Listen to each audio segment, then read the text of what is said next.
Hello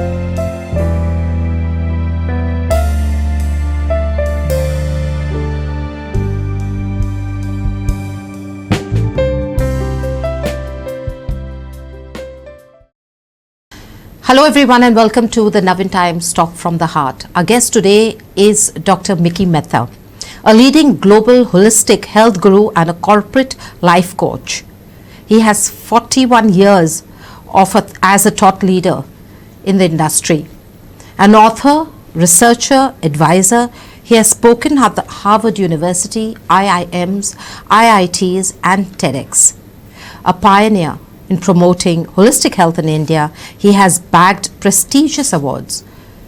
Some of them are the Economic Times Health and Wellness Icon Award and an award by the Ministry of External Affairs as Pioneer of Health and Wellness in India. It's a pleasure to be speaking with Mehta. Hi Mickey, how are you? Hello Maria, how are you? Mickey and Maria will really go all the way in interview. Thank you very much. That's very kind of you. Now, Mickey, as a health guru, I'm sure you've been asked this question so many times. But if I want optimum health, I'm looking at 360 degrees of wellness, good health. What would you define this as? What would you say, in your perspective, is 360 degrees of wellness? Okay, Maria. So many moons back, decades ago, I'd come up with this idea of holistic health. Right. And I introduced holistic health to India, literally. The very word holy means pure. Right. That which is holy is pure. That which is holy and pure is wholesome. That which is holy, pure, wholesome has to be integrated. That which is holy, pure, wholesome and integrated is total, is 360 degrees for you. And that's wholesome health, that's healing in nature. Health that is healing in nature, the etymology of the word health, Latin, comes from healed high, healed hem and healed how. So that's which health means for you. And holistic health, 360 degree health, integrated health, and all-encompassing health of totality, which means, of course, your body is vibrant, your mind is radiant, your spirit is exuberant, and your whole integration is a powerful house of invincible immunity.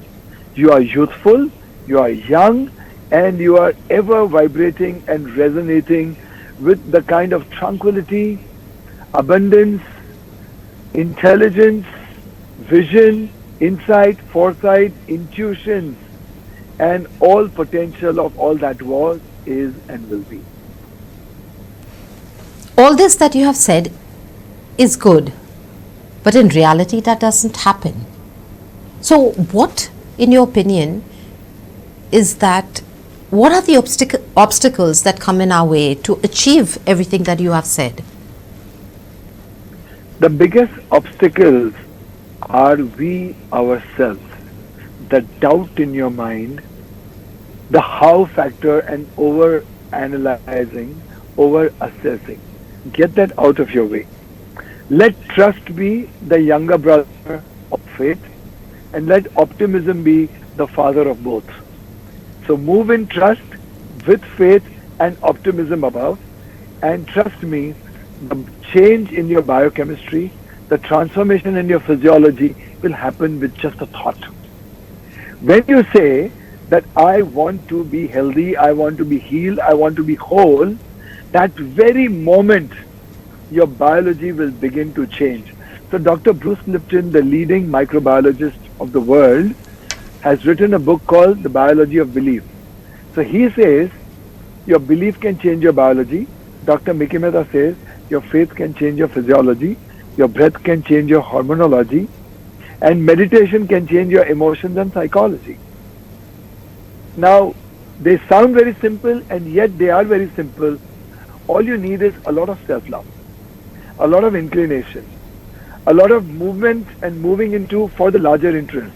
Serve yourself so much so that you can serve this universe better. Higher purpose, life of significance, not just success. That's very important.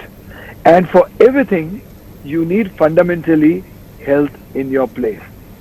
And beginning with movement therapy every day, which is your workout, optimal movement therapy, clean and green food every day, then eat bread for breakfast, soak yourself in the sun, be very optimistic in your attitude, be very forthcoming, have lots of energy and enthusiasm in your day, sleep like a baby in the night and wake up like a daisy in the morning. And there you go. You will have health eating out of your palm. Healing will be the order of the day. Wholeness will be the order of your life. And health will be the order of everything in and around you. So simple things. Once again, breath, sunshine, exercise, clean green food, attitude, meditation, prayer, optimism, visualization, affirmations, and you become a strong magnetic field to only attract health, healing, and wholeness. Health maximize, healing, naturalize, wholeness, Mickey Mice. Yes, now to get Mickey Mice is not as easy as you make it sound, Mickey. I mean, there are people who have tried, we hear the importance of breathing, meditation, exercise, and we are doing it. But I think somewhere we are going wrong. What are those mistakes you think we must be making? For example, we exercise and we diet, and of course, right now with all the different diets that are there, I sometimes feel that maybe we are doing more harm than we are doing good. What do you think about that? So, Maria, we are victims of, I would say, pride, anger, lust, envy, gluttony, avarice, sloth. Okay? Yeah, So these are true. the seven sins. Seven sins. Kama, Krodha, Lobha, Moha, Madmaya, Matsara. We fall a prey to that. And it's being human. It's natural. A man in flesh and blood, it takes man born to make mistakes, that's fine. But when living in awareness and out of awareness, you keep course correcting your mistakes. That's how you grow. That's how you evolve. And that's how you keep improving. So as much there is scope to slip and fall, as much there is Right. scope to wake up and grow tall. So it's in your hands. You can be the co-creator of your destiny. You have legs to walk towards it, hands to make it, a mind to perceive it, a heart to believe it, and a spirit to achieve it. If change is constant, you can be the choreographer of your own change. So it's still in your hands, the steering of your car.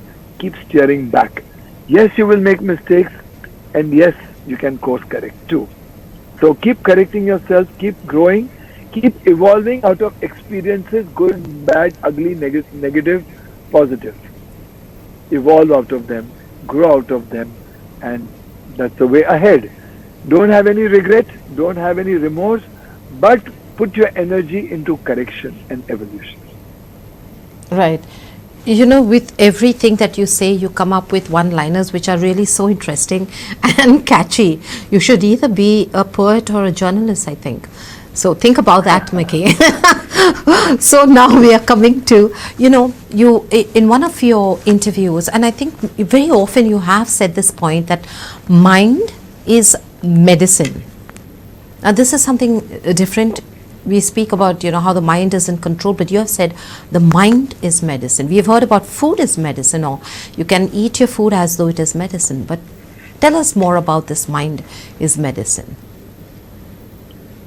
So when your food becomes your medicine, clean green food, when your breath becomes your medicine, regulated clean breath, when your workouts, yoga becomes your medicine, then when your sleep becomes your medicine, your attitude of optimism becomes your medicine, all put together makes your mind or turns your mind into medicine. Now I will just talk about the mind.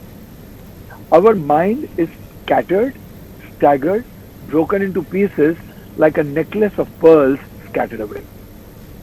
All we need to do is put those pearls back in the necklace, and an undivided mind, a wholesome mind, becomes a medicinal mind.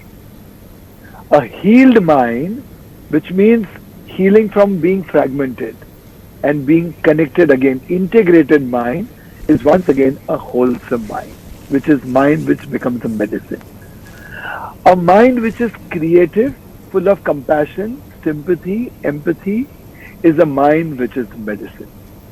A mind which understands deepest perspectives and profundities of life, because you're integrated, your left and your right brains don't work like this, they work in tandem. It's a wholesome, healed, and a medicinal mind. So, mind is medicine, which means your mind has a cure and healing for every disorder of life, every dis-ease of life, every discomfort of life, every degenerated part of life, every disintegrated part of life, provided you come together, you breathe relaxed, you calm down completely, let equanimity come, let wholeness come, and obviously the fight and the dialogue between your mind and the heart completely relax. So you come into the point of shunyam quotient, zero state, where the polarities don't remain polarities anymore. The positive doesn't remain the positive, the negative doesn't remain the negative. They both come at a point of equilibrium, lose their entities, and a new entity is born. So when your mind is more creative, neutralized of stress. So instead of a conflicting polarities and a conflicting mind, you have a complementing polarity, complementing of energies, complementing of position and support system. So calming, neutralizing, breathing your life out. So meditation is letting it be, letting it go, releasing it all into the wide ocean of this universe and be free here. So empty your mind and mind the emptiness. So there is no mindfulness. Empty your mind and mind the emptiness. Empty your mind of all the junk and fill it up with the light of awareness, which is intelligentsia, being connected. That's what makes your mind your medicine.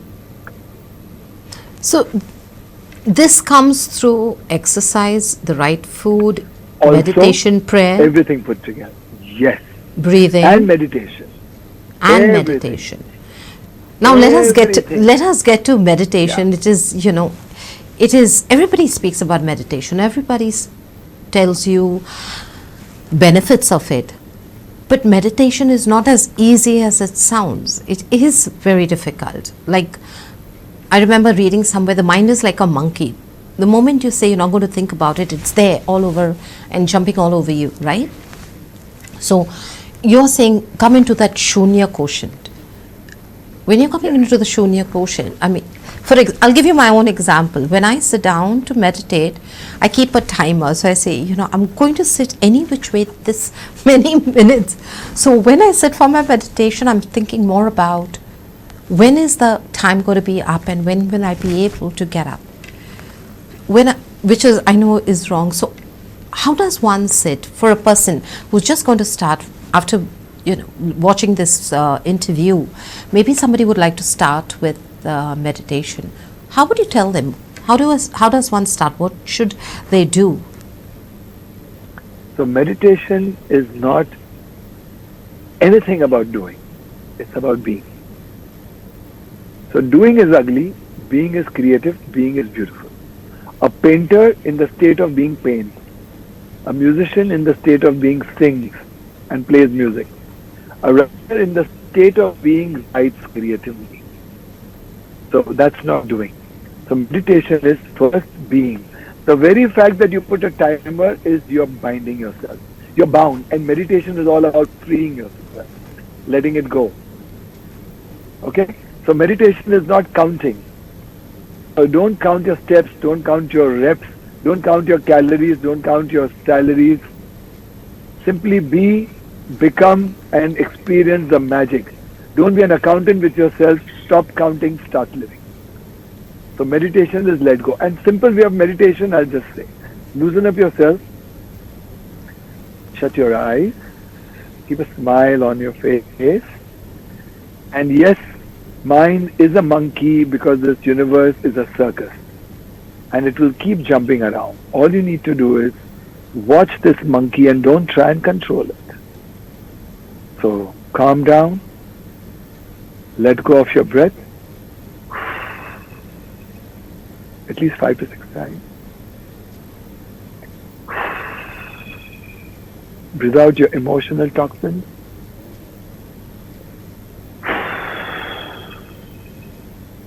Breathe out your psychological disturbances.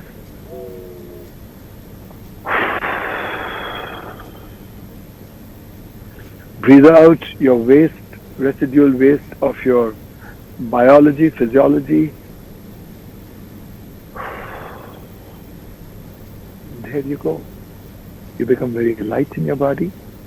You become almost weightless in your mind, weightless in your body. Smile on your face. And now, breathe in all the energy you have. And breathe out the exhaustion and fatigue and tiredness.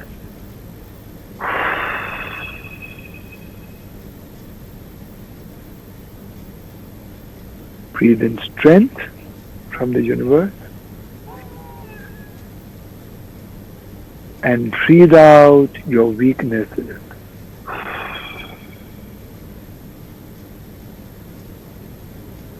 Breathe in courage. And breathe out your fears, phobias, and your insecurities.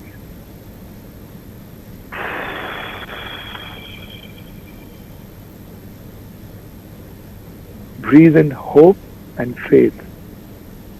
And breathe out your despair, anxiety.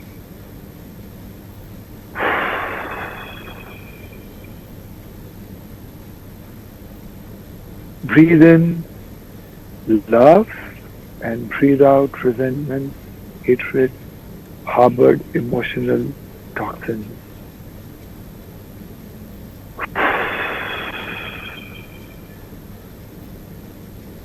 Breathe in forgiveness, breathe out forgiveness. Forgive yourself, forgive the world. Unshackle yourself, unshackle yourself. Now let it be, let it go. Take a deep breath and breathe it all out.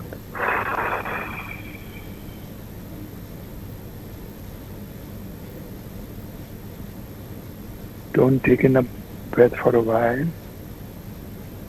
Be comfortable in the suspended breath condition.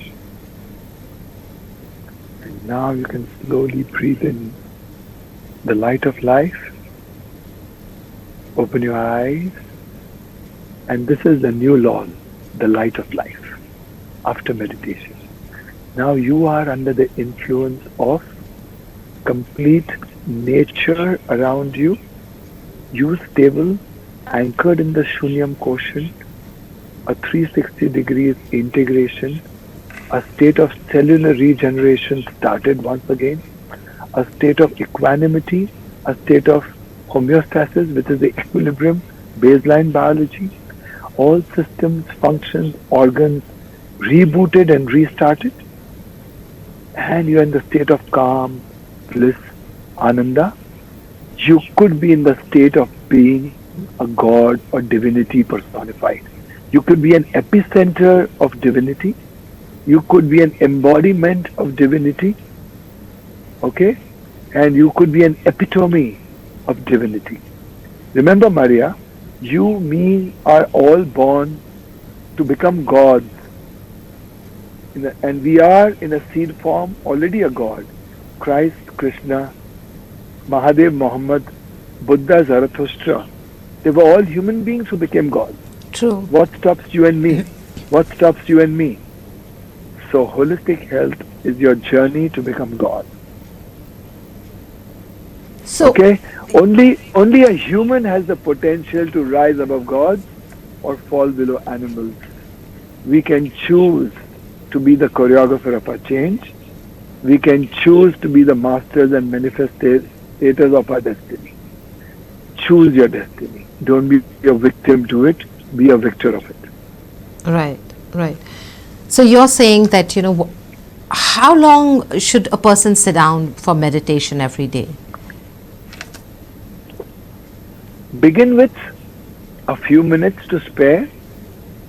When the few minutes will become few hours in a matter of months, you will not realize, and this could be the highest level of intoxication, to become sublime, surrendering yourself, making yourself subliminal, and just calming down in tranquility. You will experience Ananda gradually. Don't be chasing it.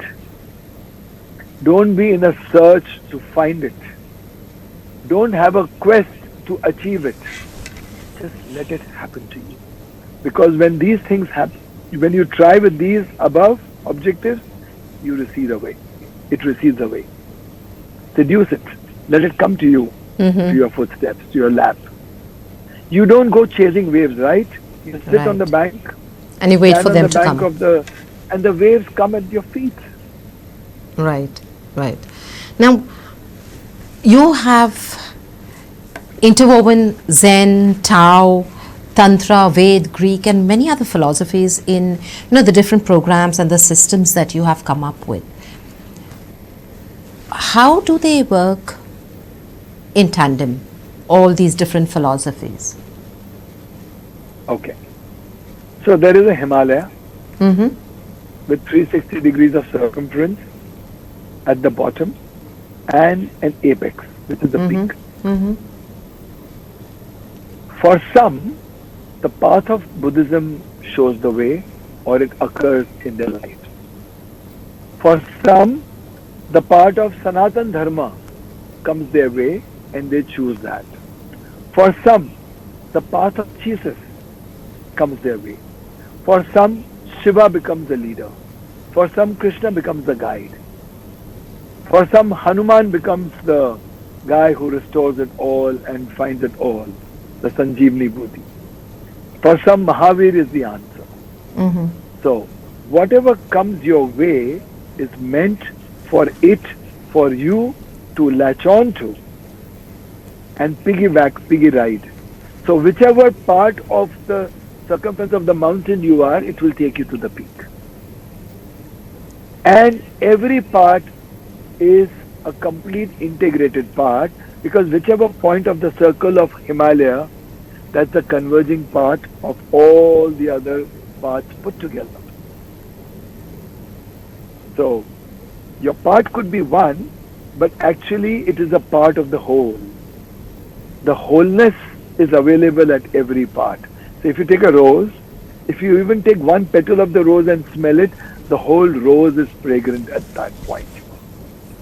If you take a rose and see any one beautiful stem or a leaf out of it, or even the thorn, it's a convergence of the wholeness. Gestalt means that sum of the total is always more than it. So the sum of the total is always more than it. Okay, that's very profound. It's always more. Very profound. Very. So always more than it, because beauty and fragrance comes to the whole rose and not a dissected one. Right. Right. So dissected one, you can say this is the stem, these are the leaves, these are the roots, these are the petals. But the fragrance and the beauty will only come when you put the rose together, not put it in parts.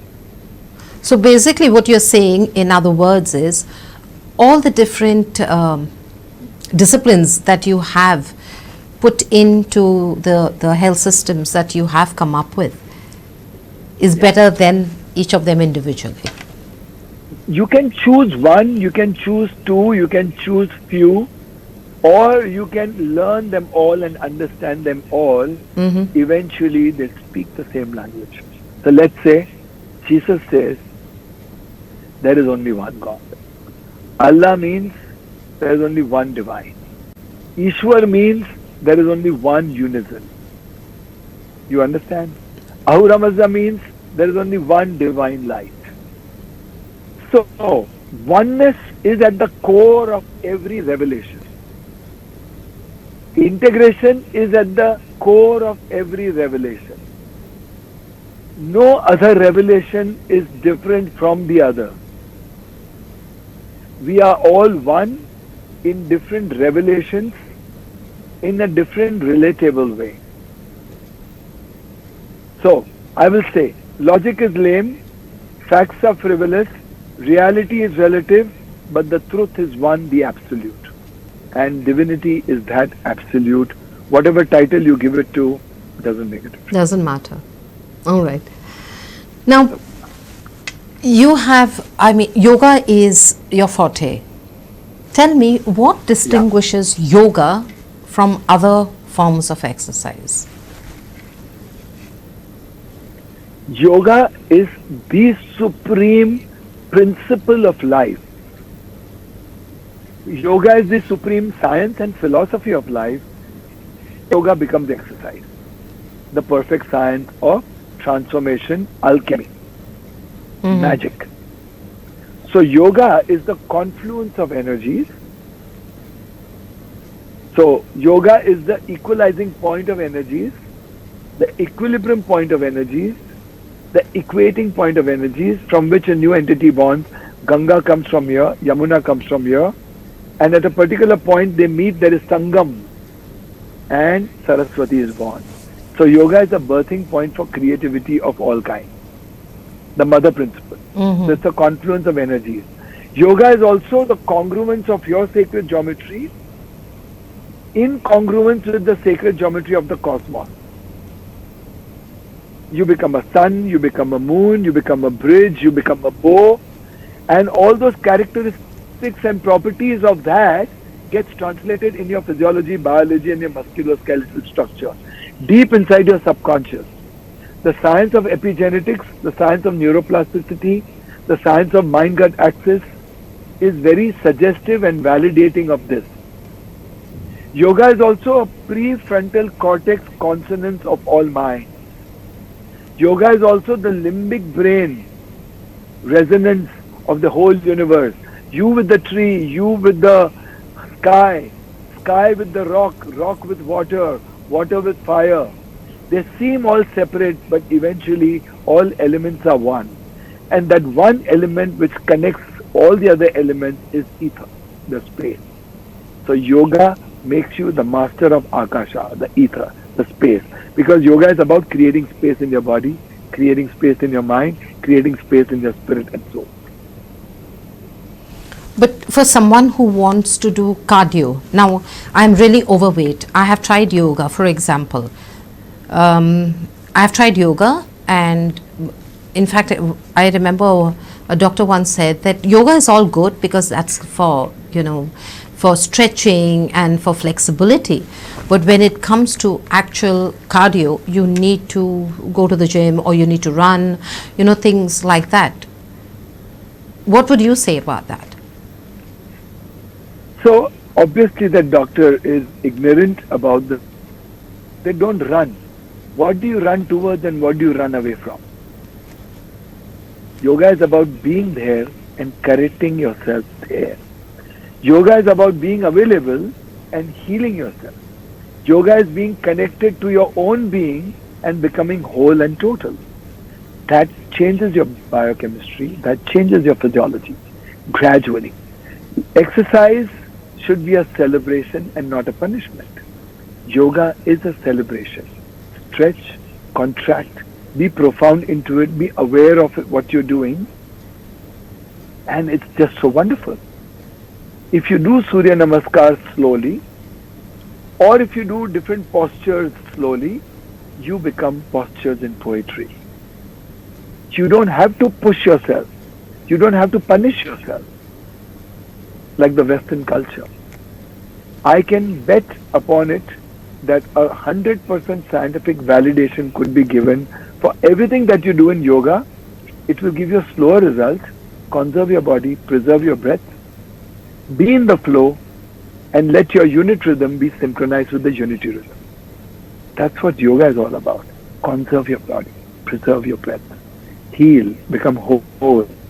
Yes, it is a slow burn.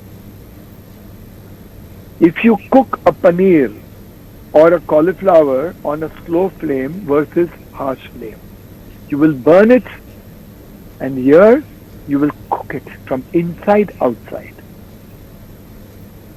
Occidental exercises, they work you outside. There is no exercise in the Western science which helps your renal function improve. There is no exercise in the Western science which improves your glycogen management of your liver. There is no exercise in the Western science which can alter the pancreas management capabilities to make it optimum. But yoga has all the answers for your heart, lungs, kidneys, liver. There is no exercise in the Western science which can make your body alkaline from acidic. Yoga can make your body alkaline from acidic. Okay. It's time for a short break. Don't go anywhere. We'll be back soon.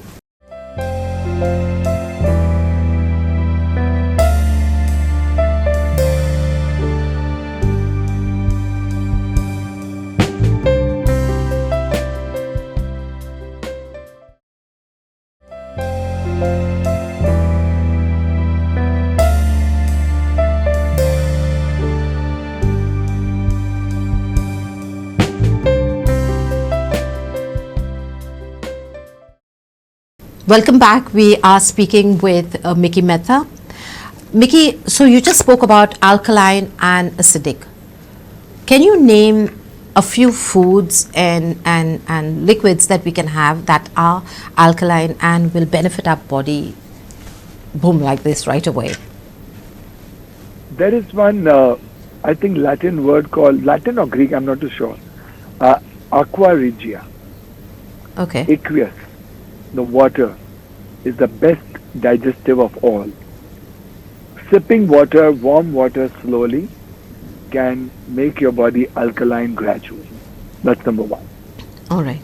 But you'll have to wait, you have to be patient. Number two, doesn't work like Eno, harsh chemical. Number two, anulom vilom breathing, left right nostril gradually. But if you're acidic, more of left nostril breathing only. It can turn your body alkaline. Number three, the meditation I told you, just let go, let go, let go, calm down, calm down, calm down. Your mental activity relaxes, your stomach activities will relax, and gradually your body will become alkaline. Allow it to tide over it. Shavasana can make your body alkaline. Now, coming to fruits. Pomegranate, the best antacid. Okay. Muskmelon, honeydew melon, the finest antacid.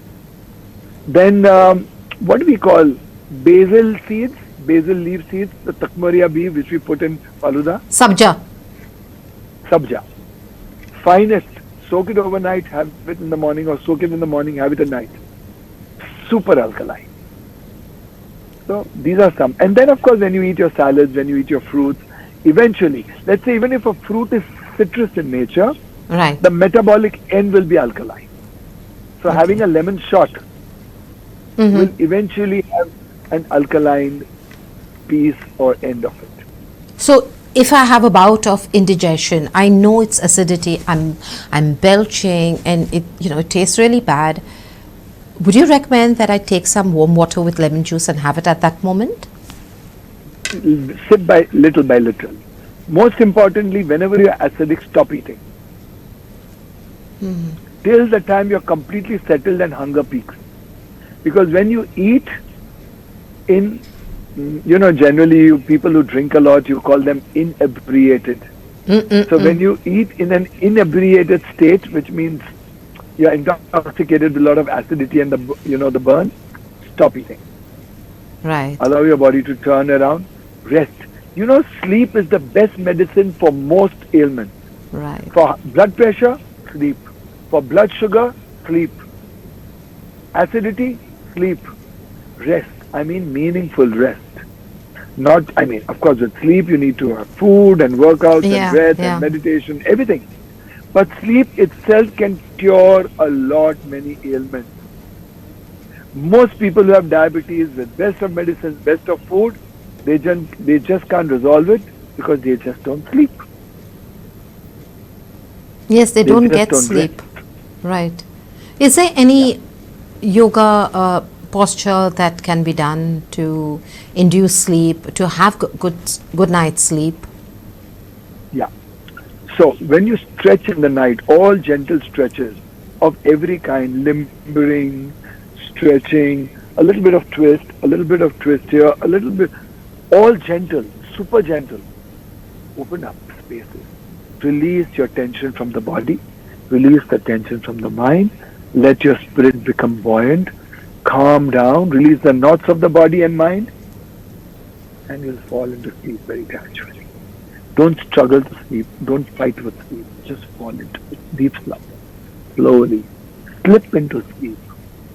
Enjoy your pillow, enjoy your bed, romance yourself. Don't take your boss to bed.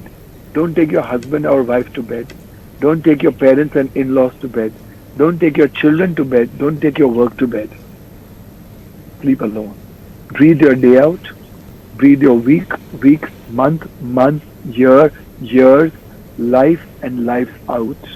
And then sleep like a baby and wake up like a daisy. All emotional, biological, psychological toxins neutralized. Get Mickey Mind. Right. Now, what in your opinion is an ideal yoga regime? I want to start yoga, okay? I know a few postures, but I've never thought of doing it regularly. Now I want to start it. What are some asanas? What exactly would you recommend I do, and for how long? So, my favorite is, and it's scientifically proven also, that you get into a mountain position. Okay. Mountain position. Yeah. Then you become a snake. Right. Snake Bhujangasana. makes you bright because you're upright, Right. but don't bite. Okay, so become a snake. The poet Then is become coming a out mountain again. Mhm. Yeah, become a mountain again. From that mountain position, get your right leg in the front, like on your marks, get set, go. Take your right leg back, bring your left leg in the front, on your marks, get set, go. Back, be a mountain again. Then again become a snake. Again become a mountain. Again your right leg front. This minimum exercise, if you do it for 5-7 minutes, and then Right. when you want to break, like you're tight, just lie down on your flat back, and just one by one, breathe out, or both your knees inside, release, and again go through the routine. And that would be good for starters. Yeah. It is great anti-aging for your spine, to make you alert, to open up your faculties. Needless to say, to lose weight. Needless to say, to gain shape. Right. And if I were to start a small gym at home, what is the equipment that you would recommend? A very devoted heart, a sincere mind, and an enthusiastic spirit. That's all what you need. I don't need dumbbells and I don't need some other machine, some equipment, right? Dumbbells are for dumb people, right? They're dumb. I'll remember that next time I see someone It's a using joke. a dumbbell. Not that I don't use. It's a joke. I know. But don't become so mechanical with your body that you become mechanical in your thinking and in your behavior. Be intelligent. Right. Create exercises. Don't follow exercises. Create exercises. Be And- creative, imaginative. And if I'm working out from home, are there any tips you can give me? I'm using the sofas and my yoga Tips? mat, and I'm using the bed. Yeah. Tips are for waiters, but I can give you some advice. Okay? There you go again. The advice is use the bed, use the sofa, use the pot, use the shower room, use the kitchen platform, use just about anything and everything to stretch, contract, move in any direction and every direction, and just enjoy. Your workout should be a romance with your own self, intimacy with your own self, with every part of your body. Simply enjoy and celebrate. So put your leg on the platform, kitchen platform, lie down on the sofa, cycle, use the stool to sit down and twist and turn. Use just about anything and everything. Okay? All right. Now, we are all into right now. I mean, there's so many people who speak about naturopathy. Everyone says, naturopathy, naturopathy. And we all want to follow that because we know the benefit of it. Can you give us, I'm not going to say the word tips, can you give us a few recommendations as to what are some of the natural ingredients that we can use for, especially for anti-aging?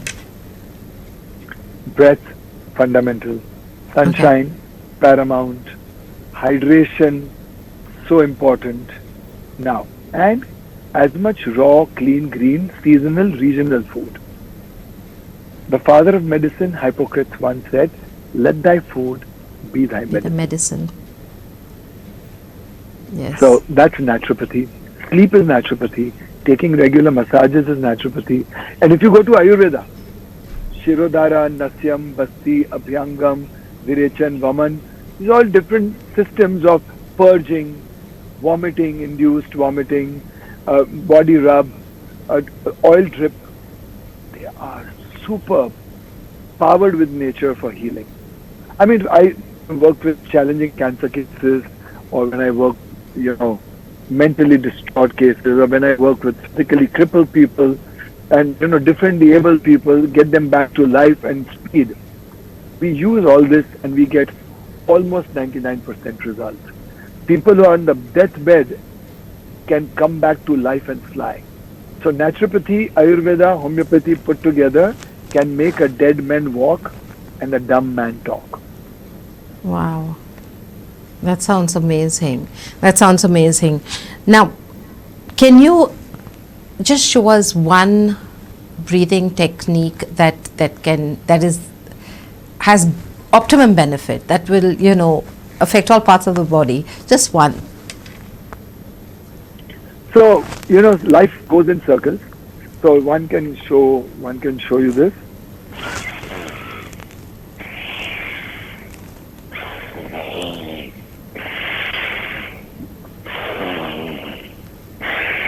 If you do this around 30-40 times, you're adding 30-40 days to your life each time you do it. Okay, but this is But the guttural breathing. When you're breathing out, it's very guttural, right? full diaphragmatic breathing in and out, full range of movement, and make sure doors and windows are open so that fresh air is coming. All right. My ending note, the 10 commandments which I had written of wellness. Commandment number 1, let wellness be the religion number 1, because religions divide, wellness unites. Wellness integrates you, cleanses you, regulates you, fortifies you, and makes you a more devout Catholic, Hindu, Muslim party. So let wellness be the religion number 1. Join a wellness revolution for human evolution and not for weight loss. Number 3, let's pledge for a disease-free world. Number 4, the best exercise for bicep is uplift the poor. The best exercise for the shoulders is take the responsibilities of the underprivileged. Number 6, the best exercise for the legs is be rooted in humility to be better fruited in humanity. Number 7, sleep every night with a wish to heal yourself. Wake up every morning with a promise to heal the world. Number 8, and then get energized, maximized, naturalized, initialized, specialized, regularized, revitalized, internalized, eternalized, evolutionized, revolutionized, humanized, immunized. With wellness, get hypnotized. With health, fitness, and health and wholesomeness, get magnetized, get Mickey Mouse.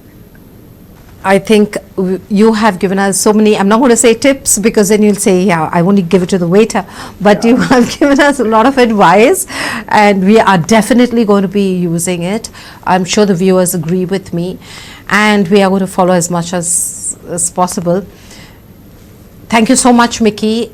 Thank you. It was really lovely speaking with you. We've learnt a lot and I'm sure we are going to use it. The viewers are going to sleep like a baby and wake up like a daisy with all the advice that you've given us. And to all our viewers, thank you for watching, for your time and for your patience.